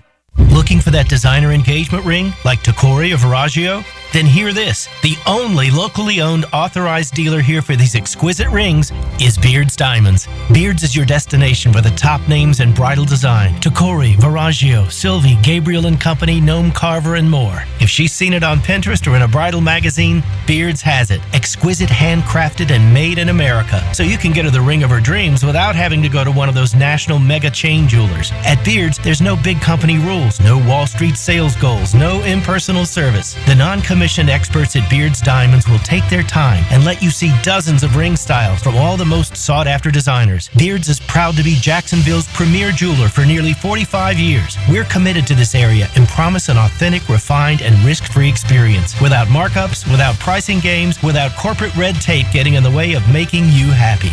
Beard's Diamonds, Jacksonville's diamond store. At the shops at St. John's Town Center. Hello, First Coast. I'm sure by now you have seen our bright green GFL trucks and containers throughout the greater Jacksonville area. We're an industry leader in solid waste and would love the opportunity to earn your business. We're committed to customer service, reliability, and have an unwavering focus on safety. Whether commercial or construction, let us haul your waste away. Call 904-760-5880 to get a quote today from GFL, Green for Life. Get the real story from people who know the beautiful game best. The Coaches Show, presented by Sporting Jacks with Cole Pepper, Sporting Jacks head of soccer Mark Warburton, and Sporting Jacks women's coach Stacy Ballum. Tuesday nights at 6 on 1010 a.m. Hey, Hicken here. So much of what makes us a family takes place in our homes. That's where Zero Res comes in. I love Zero Res, and this month get Zero Res applied from Jacksonville's #1 carpet and air duct cleaner with May Mayhem. A 3-room special starting at $149 plus the 4th room is free. You owe it to yourself and your family to breathe healthy, happy, and clean. Call Zero Res 28757 or go online at ZeroResJacksonville.com and say you want the Hicken special. Zero Res, spell it forwards or backwards. It's the right way to clean. Zero Res. Attention golfers, Hidden Hills Golf Club is an attractive destination for golfers all over the Southeast. You too will enjoy our classic Arnold Palmer design that will test your game and keep you coming back. Book a tee time at hiddenhillsgc.com. Yo, this is Tony from Tony D's. Are you looking for a great slice of pizza? Well, we have about 12 varieties. Most places won't have slices of pizza after lunch. At Tony D's, you can get a slice all day. It's always fresh at Tony D's Pizza. Bay Meadows and 295. Okay, here we go with our final lightning round on Potty Talk. Top 3 answers on the board. Ready? Okay. The best way to save money when your faucets or pipes are leaking. Roland Reese Plumbing? Something to help you avoid clogged sewers and drains. Roland Reese Plumbing. The technical term for that ba-whoosh sound when a toilet flushes correctly. Roland Reese Plumbing. Roland Reese Plumbing is always the right answer. Roland Reese Plumbing, 260-7059. Join us at Miller Electric May 29th from 4 to 7 p.m. We're on the lookout for talented people, from entry level to experienced electricians and foremen, security system installation and service technicians, fire alarm system service technicians, and both senior and junior VDV technicians. This is your chance to get hired on the spot. Meet the managers, indulge in delicious food, and snag some awesome giveaways. Don't miss out on this electrifying chance to power up your career. Miller Electric, May 29th, 4 to 7 p.m., 6805 South Point Parkway. Maxed out on credit card, struggling with high interest debt? You could pay it all off in days with Loan Pronto's Rapid Equity Loan. Hey, it's Prosser here. Get cash out now without touching your low-rate first mortgage. No appraisals, no waiting, no BS. The Rapid Equity Loan Program at Loan Pronto is amazing. One Loan Pronto client just got $300,000 approved in under 24 hours. They paid off debt, renovated their kitchen, and cut their monthly expenses by $1,800. That's a huge turnaround. Instant approvals, low rates, no hard credit pull up front. That's Loan Pronto. Listen, your home equity is yours. Use it. Get cash to consolidate your debt down to one easy, low monthly payment. Call Loan Pronto now for a free instant appraisal for your home and see how much cash you can get today. Loan Pronto is an A+ rated by the Better Business Bureau and have nearly 2,500 5-star Google reviews. Call now and start the conversation. Go to loanpronto.com or call 999-1508. That's loanpronto.com. 1010XL is presented by Farah and Farah, exclusive injury law firm of the Jacksonville Jaguars. Protecting you and your family. Call 396-5555. Jacksonville.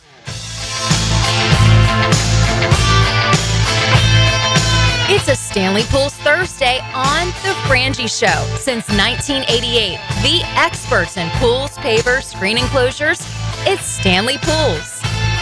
Well done, JJ. We can picture it right now. Rocky's in the Russian barn, lifting all sorts of crazy farm equipment, while a drunken Paulie tries to spot him as best he can. What a movie. Was Rocky IV the one with the robot that they had in their house? Yeah, that right. was interesting. That was interesting. Maybe a look at the future. Yeah, right. Yeah. But you go from training in a meat locker to 2 movies later, you got a robot bringing you drinks. That's why he was worried he would lose his edge. Yeah, that's right. That's true. But it took the sad demise of his best friend to get back in the ring and defeat Drago. I love in the save montage America, really. when this win the Cold War. when this song by Survivor made some money on the Rocky franchise.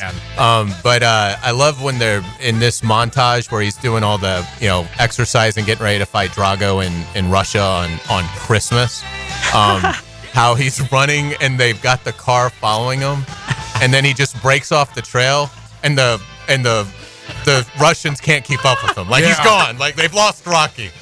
Because this country doesn't have helicopters, I guess. But anyway, hey, we're not going to let a little plot hole like that ruin our fun of a great movie in Rocky IV. Love Rocky. And you mentioned something earlier, and I was going to ask you, and it slipped my mind, but it just came back to me. You mentioned the soundtracks from Nightmare on Elm Street. Oh, yeah. Now, I'm behind you in fatherhood. My son is only 6. Okay. All right? Now, you obviously have kids that are older than that. Yep. But he's starting to ask questions about, like, Freddy Krueger. Awesome. And Michael Myers, and then Heidi looks at me like, are you kidding? Because I don't know where he got that from. Right. Probably school would be my guess. Mm-hmm. When do you start letting your kids watch said movies? That's a great question. I haven't watched any horror films with Avery or Jackson. Jackson's really the one that I watch. Avery likes, she's 16. She likes more romantic, comedy kind of stuff, which is great. But Jackson likes more of the stuff I like action and things like that. So I've shown him some movies that are certainly R-rated. Like we watched The Usual Suspects 2 months ago. Showgirls. And Elizabeth Berkley was awesome in that film. Yeah. But we haven't done a lot with horror yet. I hope I'm still years away. I don't know how he knows about Freddy Krueger. He knows about. We've talked about it hey, it'd be cool if they put him in Fortnite, something like that. But I've never sat down with him and watched any horror movie. Now, it's funny. He texted me the other night. He was with, I don't know if I'll say it. Who cares? Sorry if I'm getting you in trouble, parent that hosted this. But Jackson was at an event with buddies last weekend. And they were watching Silence of the Lambs, which I love. I think it's a masterpiece. Yeah. So I had no problem with him watching it. It puts the lotion on its chin. I would have eventually shown this to him at some point. So and he really enjoyed it. So so I think it's we've watched more Predator. We've watched the Terminator movies. I definitely want to show him Braveheart and Shawshank Redemption. But he's a teenager, right? Yeah, he'll turn 15 in July. Okay, so I still got years to go. I don't know why my 6-year-old's asking me about Freddy Krueger. Yeah, I would hold off. On that stuff, I would probably wait a little bit. I just remember, personally, I saw The Exorcist when I was 6 years old. My parents had no idea I was watching it. Right. And I literally didn't sleep for I was convinced I was going to get possessed by the devil. I could see that. Yeah. And so, anyway, so I would probably wait, but that's good that Little Hack shows an interest. Down the road, you're going to have a horror buddy. I'll tell him the whole backstory, 1428 Elm Street, give him the whole situation. Right. Yeah. Oh, those movies in the 80s were unbelievable. So, for some reason, when you grew up in the 80s, I probably saw Nightmare on Elm Street 3. I think it probably came out in 1987. So I was 11, let's say. And I went, and it didn't feel like it was a horror movie. And obviously there's some, gross stuff that happens in the movie, but it wasn't I can't explain it. It was almost like if you were a kid, you were sort of allowed to watch that stuff. They got considerably dumber as they going on. Part 1 is fantastic. Nightmare on Elm Street 1 is one of the best horror films ever made, but after that, they got worse and worse and worse. 1 is a masterpiece. 2 is terrible. 2 is awful. 2 is a total cash grab. 3 is really good. Wes Craven came back, and 3 is good. 4 isn't bad, and then it drops off a cliff until you get to New Nightmare is good. New Nightmare is great. Yeah, and so I never was a huge Friday the 13th fan, so those for me are all kind of the same. Halloween I really like. I still think Freddy got jobbed in Freddy versus Jason. Yeah, absolutely. I'm still mad about that. Yeah, absolutely. But yeah, so I would say but that's one of you're gonna love that. When he gets to an age where you can show, it's fun to watch the cartoons and stuff with them when they're kids, but when he gets to be older and you can start showing him the movies that you really like that are more for older people, it's a blast. Well, we're on Disney Plus now, so we're all about Home Alone. He likes Heavyweights with Ben Stiller. I love that movie. Yeah, it's such an underrated. You never seen Heavyweights? Oh man. Oh my. You would love that movie, knowing you. Yeah, I'll have to check it out. That's a cult classic now. I'll tell you this. Dwight My Goodman. grandmother runs faster than you, and she only has one leg. Right. I think Ben Stiller in heavyweights, I think that's the same guy that he was in Dodgeball. I think the character's the same. There's a whole backstory there, but you'd love heavyweights. Yeah, I'll check it out. Disney Plus is where we are now, but that's all PG stuff. So okay, all right. Well, let's in getting back to this AFC South. Let's look at the running backs. So you mentioned it, Joe Mixon in Houston, productive but older. Jonathan Taylor is really the star coming off a 1,400-yard season. You've got Pollard and Spears in Tennessee, and I might make a case that the Jaguars have the worst group because I'm not a believer in ETN anymore. I mean, hopefully he has a great year, but I'm at the point where I'm not sure that's going to happen. Are you a believer that he'll be a Jaguar in September? I don't know. I mean, I would not be surprised if he is not. If I had to put a probability on it, I'll say by week 1 is what you're saying. Right. I'll say yes, but it's like 60%. And I think a lot of that could factor in, does another team lose a running back in training camp or in a preseason game and say we need to go acquire somebody who would be available. So I think the environment around the league will dictate that. But I would think it's more likely than not that he'll be on the week 1 roster. And you know, Tank Bigsby runs well. You know, I think he's an above average back, but I don't know that he's a fantastic back. And I am optimistic about Bashal Tutin, but we haven't seen it. He's a rookie, and they took him in the 4th round, so it's hard to have sky high expectations for him. But how would you evaluate these 4 teams when it comes to running the football? Oh, Jonathan Taylor's absolutely terrific. But apparently, I saw that he wasn't at OTAs this week. I don't know what that's all about in Indianapolis. I wouldn't read too much into that, but he's clearly number 1. I actually like the combination of Tony Pollard and Tajay Spears in Tennessee. Do I love it? No, but I like it. Joe Mixon, like you said, is getting older. Now, he was good in Houston last year, but another year in. And as far as Jacksonville, let me ask you this. What have you lost belief in when it comes to Travis Etienne? His confidence, I would say. You know, I just don't know that he's a confident player. And I think at this level, if you don't have supreme confidence in yourself, I think it can get, and I could be wrong. I mean, you know, I'm judging this obviously as an observer. Sure. I'm not somebody who personally knows him, but yeah, it just feels like there's a confidence that's, I mean, he's got other flaws to his game. He's not a very physical runner. I think you can question his vision, things like that. I don't blame him for the season going in the tubes off of his fumble. I mean, I think if he doesn't fumble, they beat the Dolphins, and who knows what happens to the season. I don't think it would have been great because I think there was dysfunction that would have ultimately held them back. But who knows if they're able to win that game. But I don't blame Travis Etienne for the team falling off a cliff after, not just in that game, but for the rest of the season, not recovering from the loss. But I just don't see it. But do you still have confidence in Etienne? Well, Etienne was not good last year. But my concern would be, and I've seen the trade rumors, and I know there was a big question why he wasn't here on Tuesday. Liam Cohen said it was a flight issue. We haven't heard anything else about it, either yesterday or today, so I assume all is good there. My concern if Etienne is not here is, all right, well, then you got Tank Bigsby and 2 rookies. And I guess if you want to sprinkle in Keelan Robinson, that's kind of a scary thought when it comes to the Jaguar running back room. So to me, almost by default, you need Etienne here. Now, when he's in space, he's fantastic. But the thing with Etienne, look, man, it's like he goes down on first contact like all the time, and he seems to trip and fall a lot, and he doesn't. I agree with the vision. You know, when you're a first-round pick, we've seen the explosiveness. We just haven't seen it very recently. I think Tank Bigsby's a starting running back on this team. I have no trepidation in saying that. I would give the ball to Bigsby more than I would give it to Etienne.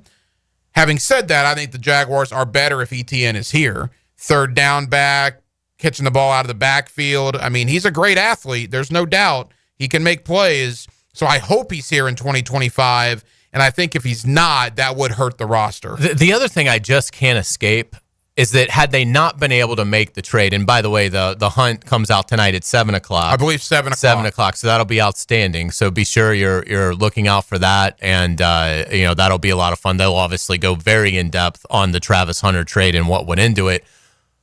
But had they not been able to trade Travis for Travis Hunter. If they had been stuck at 5, I can't escape the fact they were going to take Ashton Genty.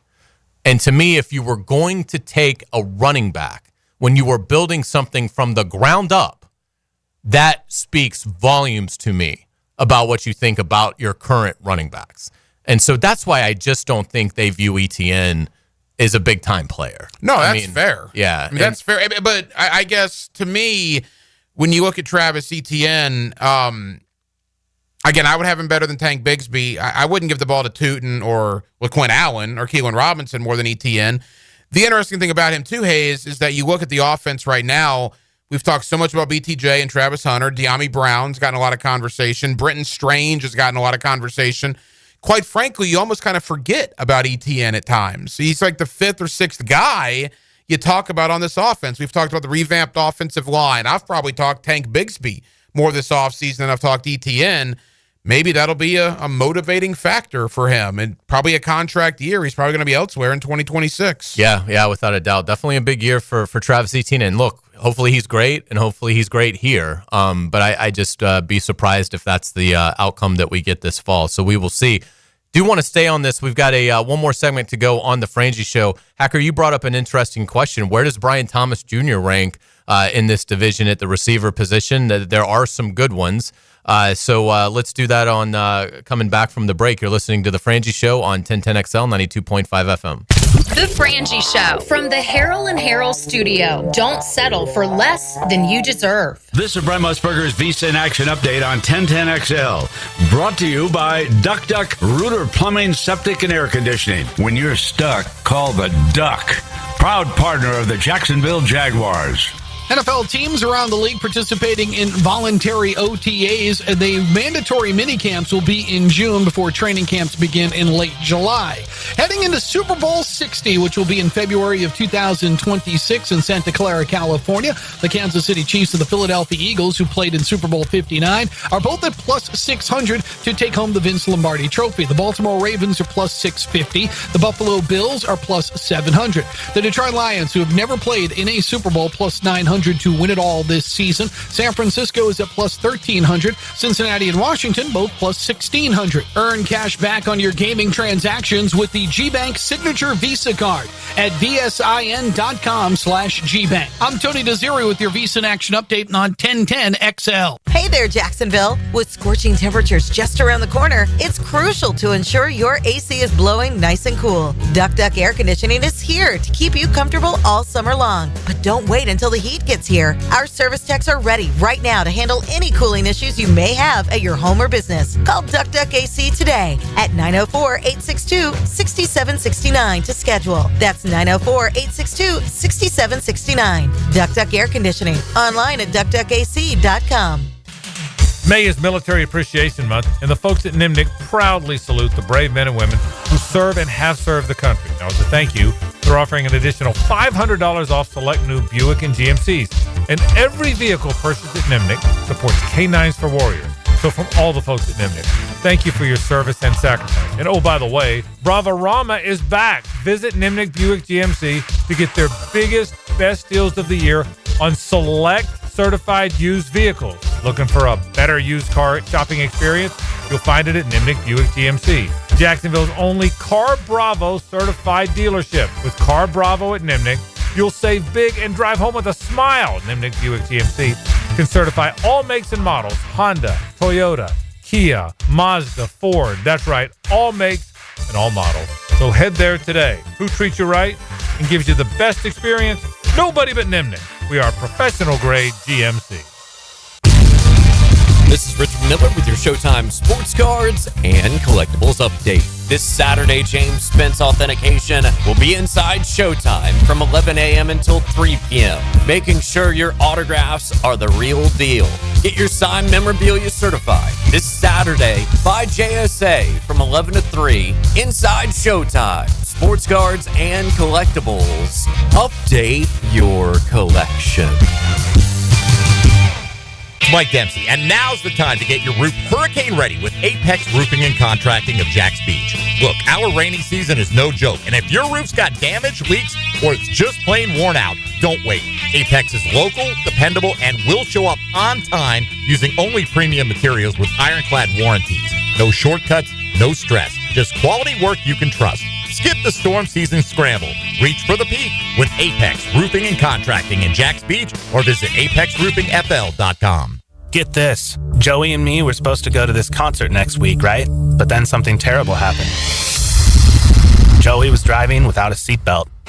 But he didn't wreck. No, he got pulled over. Now Joey has to pay for a seatbelt ticket instead of a concert ticket, and I have to go by myself. How lame is that? So Joey, if you're out there, you're an idiot. Wear your seatbelt or you'll get a ticket. All across the country, cops are cracking down. Click it or ticket, day and night. Funded by the Florida Department of Transportation.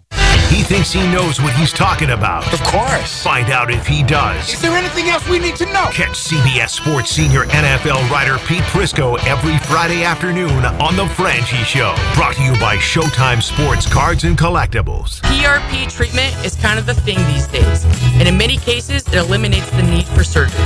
This is Sheridan Tootin, and my experience with PRP from Southeast Orthopedic Specialist has been nothing short of great. I'm really feeling much better now.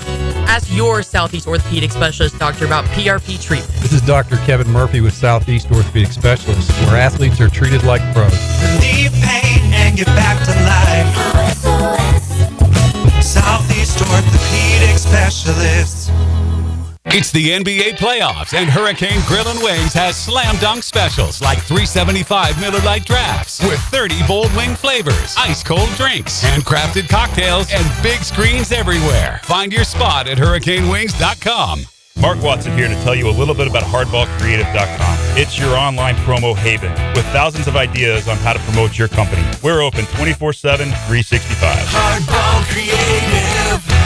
Hardball does it all. I9 Sports is geared up for fun for kids all over the First Coast with summer and fall registration now open. Kids ages 3 to 17 can get in the gym or on the field with I9 Sports, covering Clay, Duval, St. John's, and I9 has all-girls flag football at Oakleaf, UNF, Fletcher, and Creekside. Plenty of other spots and sports on the First Coast to take advantage of. Don't miss out. Registration now open for summer and fall at I9 Sports. Enter 1010 in the promo code for a discount. I'm Drew Scrimshire, president and publisher of the Jacksonville Business Journal. In business, timing is everything. That's why every morning at 8:15, our morning edition delivers the most important business news straight to the inboxes of Jacksonville's decision makers, executives, entrepreneurs, investors, and industry leaders. Want to know what the First Coast power players are reading before they start their day? Join them. Subscribe today to the Jacksonville Business Journal Morning Edition at bizjournals.com/Jacksonville. Grow your hair back. IHRS offers the latest technology of hair transplants and restorative treatments. Fast, easy, and effective. With over 35 years experience, our team is committed to delivering exceptional results. Hair restoration is for us, and it can be for you too.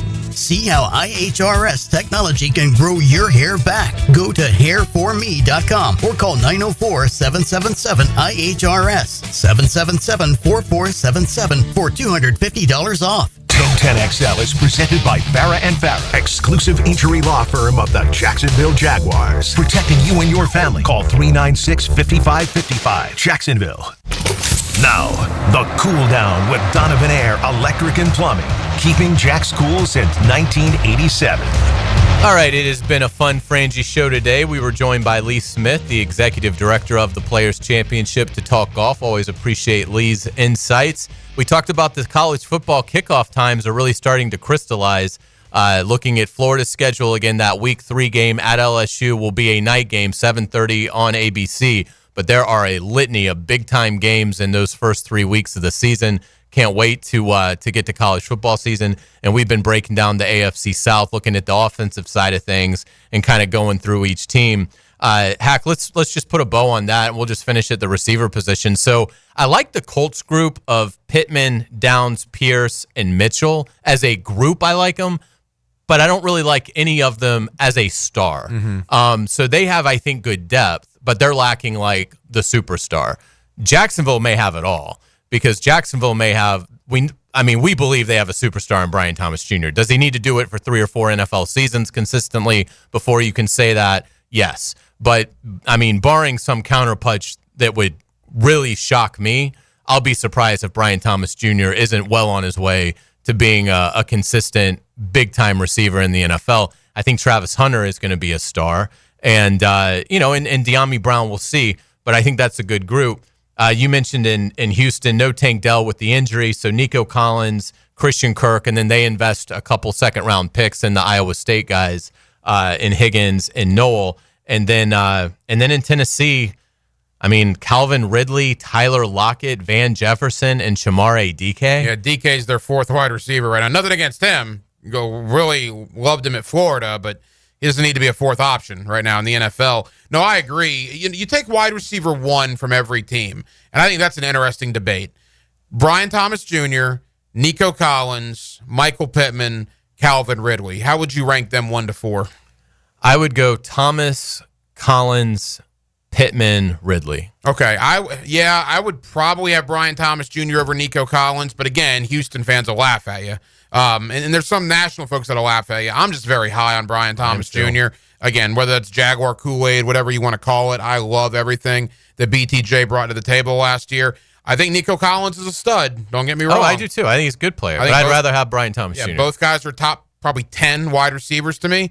Ridley, I guess it matters if you factor in the quarterback, because Ridley's hurt because he has a rookie quarterback. Pittman's hurt because you don't know who the quarterback's going to be. It's either Daniel Jones or Anthony Richardson. But I will say on paper, if you're just strictly talking wide receiver 1, all 4 teams have a very viable wide receiver 1 option. You brought up something interesting. Let's extend this to the tight end position. Boy, Eric Armstead, that was interesting today, just randomly tweeting out Brenton Strange is the top 5 tight end. What'd you make of that? Yeah, backing up your guy, I guess. It was just very random. Eric Armstead comes on Twitter or X, I guess, and says, Brenton Strange will be a top 5 tight end this year. I hope. But again, in Liam Cohen's offense, the tight end hasn't always been the most used player, which is probably why Evan Ingram only saved $6 million, but why he's not here. He's in Denver now. You got Brenton Strange in Jacksonville. You got Chig Okonkwo in Tennessee, who I will never draft in fantasy football again. Ever, ever, ever. Dalton Schultz, I like him in Houston. In Indianapolis, Tyler Warren, but again, a rookie, and what do you make of the quarterback situation? So I don't think it's outlandish to say Brenton Strange, Dalton Schultz, is that 6 in one hand, half a dozen in the other? I mean, Schultz has had obviously more of a career, but Strange is up and coming. I'd probably give it to Schultz, but wouldn't be the least bit surprised by the time we get to Halloween if it's easily Brenton Strange. I would have Strange over Okonkwo, no doubt about it. See, I like Okonkwo. I think to your point, I think he's been hurt by the environment in Tennessee. Like if he ever became a free agent, I would, and again, now the Jaguars may not need it, and he may not be a good fit, but I think if Okonkwo went to a different team, he could be a much brighter producer than what he's been in Nashville. And Tyler Warren is, look, I mean, obviously the Colts believe he's a superstar. You don't take a tight end in the top, what'd they take him, 14th overall? Top 15. Top 15 in the draft, unless you think obviously he's a superstar. But like with any rookie, you kind of have to see. But I'm sure in Indianapolis, they think he's going to be the next Brock Bowers, who is coming off one of a historical rookie season. Well, if Tyler Warren is that, if he's Brock Bowers, then he's clearly going to be number 1 on this list. I don't think Brenton Strange has the upside to get to that. So I don't think Brenton Strange is going to be a top 5 tight end in this league. I think he can be a good starting tight end for the Jaguars for a number of years. But I'd be surprised if we look up and Brenton Strange is a top 5 tight end. Tyler Warren, certainly that is possible, based on what people thought about him coming out of college. And then I would say, Schultz is sort of a journeyman's probably too strong at this point. He's better than that, but I mean, he's not a superstar. And then, Okonkwo, I just don't think has much of a chance. Again, unless Cam Ward's great. If Cam Ward's great, don't be surprised if Chig Okonkwo becomes more of an NFL name this season. See, my thing with you're right about that with Cam Ward, and my thing with Indianapolis, and we talked about this earlier. I mean, you go down the list of offensive players: Jonathan Taylor, Tyler Warren, Michael Pittman, Alec Pierce, Josh Downs, Donnie Mitchell. I mean, they got some dudes. Yeah. Problem is, you don't have a quarterback. That stops the conversation to me with Indianapolis. Well, you can say, well, on paper, they have the best roster in the AFC South. Yeah, but when you have the fourth or at best the third best quarterback, that offsets any other additions you have about that roster. So if Indianapolis gets superb play from either Richardson or Jones, they may win the division. But if they get what we expect from Richardson and or Jones, they might finish last in the division. It also kind of makes you wonder, like, if Atlanta holds on to Kirk Cousins as we get into the regular season, if it's a terrible September for Daniel Jones and Anthony Richardson, because I agree with you. I think a upper level game manager could win them 10 games. Yeah. I mean, if you're Ballard, don't you have to call Atlanta and see what the price tag would be on Cousins, even if that means that you not only have Anthony Richardson on the bench, but Daniel Jones as well? Oh, I certainly think you would have to explore that. And you know, Richardson, people say, well, they're going to give him every opportunity. Again, no. Steichen and Bauer need to win in 2025. They don't care who the quarterback is. They're going to put the best guy out there that gives them a chance to win, because if they don't win, they're going to get fired. He's had 2 years, and he has had the exact flaws that anybody that ever watched him in college said he would have. So, I mean, again, I think it's going to be a quick hook. I don't even think he's going to be their week one starter. I think it's Daniel Jones. But if Daniel Jones struggles and Richardson still isn't really getting it, yeah, maybe if you're the Colts, do you make a deal for Kirk Cousins and just try to salvage something? It's going to be interesting to see. Let's do this. Now, the 2-minute drill. Serviced by Cool Cats Heating and Cooling. Locally owned and operated. We're your neighbors. CoolCatsJacks.com. The coolest cats in town. Rick Ballou, thank you for saving us yesterday. Yeah. Appreciate that. You giving us a couple minutes to get out of the monsoon. Bonus Ballou on a Wednesday. It was fun. Yeah, bonus Ballou. We love it. What do you make of this AFC South as we look at it, in terms of the talent that these four clubs have? Yeah, it's a totally dysfunctional division. I mean, it really is. And why do you think there's massive turnover at the head coach and quarterback position? Because no one can seem to get it right. Now, Houston 10-7, they've won the last two, but and they're the favorite. But they made some very questionable, off-season moves. And, for those who don't know, and I know you guys have been talking about Cam Robinson, they're starting left tackle. So I love that. You're gonna get him twice a year. I just think there's a huge opportunity for Jacksonville. If they're able to get this thing right, will it take 9 games to win it? Will it take 10? That's why I thought a week ago, and I was a little bit surprised that there wasn't a bigger deal made about it here with very smart football fans in Jacksonville. The fact that they took Detroit's reseeding off the table is huge for Jacksonville, because you could still host the playoff game by going 9-8. Look at what college football did the same way. They said, forget about it. We're going to reseed by who has the best overall record. And, apparently good, Roger Goodell is leaning towards going that way in the future. But at least for this season, Jacksonville plays just over 500 football. That could be enough to win the division. Yeah, without a doubt. What's coming up tonight on the show? 25 minutes away, we're going to hear from Jessica Blaylock. Oh, that's awesome. The Back Florida to the Panthers. Cup. Yep, third straight cup. What they did last night was, you talk about flipping a switch. They got 3 goals on 3 shots in the second period. And the play that Barkov made behind the net to feed that puck to Verhaeghe is one of the great goals in playoff hockey history. Wow. He was a beast. He was a man that overpowered 2 defensemen. He got Robinson to bite and go behind the crease, which you cannot do, and especially in a playoff game. And they just no looking back from there. But this team is so fun to watch. And I think Edmonton is going to set up for this rematch tonight. If they can win Game 5, it'll begin on June 4th. But, we'll kick it off with Blaylock. I got a lot of Jag stuff to get into as well. That'll be a lot of fun. We'll be listening. Thanks, Rick. Into the Night with Rick Ballou coming up next. You've got a vacation coming up, my friend. Yeah, it's getaway day for me. I appreciate you letting me sit in with you the last couple of days. It's been great. Really have enjoyed it. And have a great time on your trip. We certainly appreciate it. What do you have coming up on your last Hacker After Dark? Well, don't think I'm going to mail it in. I got 10 days off, but you know what? Hacker After Dark tonight, it might be the best show of the year, quite frankly. 8 o'clock tonight, I would not miss it. It is going to be must-listen-to radio. We appreciate it. Hacker, have a wonderful time. Thanks, we'll look Hayes. forward to seeing you when you get back. That's going to do it for us, for the vacationing Frangie. For JJ, I am Hayes Carline. Have a wonderful night.